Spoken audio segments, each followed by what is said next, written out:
ఇక్కడ chicken sandwich చాలా బాగుంది, మస్ట్ ట్రై అయినా చెప్పొచ్చు. నమస్తే కోనసీమ. ఈ రోజు అమలాపురం టౌన్ లో బుద్ధ విహార్ కి ఆపోజిట్ లో ఉన్న విజయ ఫుడ్ జోన్ కి వచ్చాం. ఇక్కడ ఐటమ్స్ కాస్ట్ 30 రూపాయల నుండి 90 రూపాయల మధ్యలో ఉన్నాయి. ఈ మెనూలో ఉన్న ఐటమ్స్ అన్ని ఇక్కడ అవైలబుల్ గా ఉన్నాయి. ఫస్ట్ మేము చికెన్ బ్రెడ్ ఆమ్లెట్ ఆర్డర్ చేసాం. ఇది సేమ్ ఎగ్ బ్రెడ్ ఆమ్లెట్ లానే చేసి బ్రెడ్ మీద చికెన్ స్టఫ్ పెట్టి పీసెస్ గా కట్ చేసి ఇస్తున్నారు. Tomato sauce and mayonnaise garnish తో చూడడానికి బాగుంది. దీని ధర 80 రూపాయలు.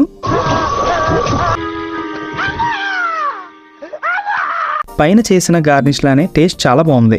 నెక్స్ట్ చికెన్ శాండ్విచ్ చెప్పాం. దీన్ని గ్రిల్డ్ చికెన్ శాండ్విచ్ అంటే బెటర్. దీంట్లో చికెన్ క్వాంటిటీ ఎక్కువ వచ్చింది అండ్ టేస్ట్ అయితే చాలా బాగుంది. మస్ట్ ట్రై ఇది. దీని కాస్ట్ 50 రూపాయలు. ఈ షాప్ రీసెంట్ గా ఓపెన్ చేశారంట. 1 మంత్ అవుతుందన్నారు. ఎవరికి సరిగ్గా తెలియదు అనుకుంటా. ఒకవేళ మీరు వెళ్తే ఈ వీడియో వాళ్ళకి చూపించండి, హ్యాపీగా ఫీల్ అవుతారు.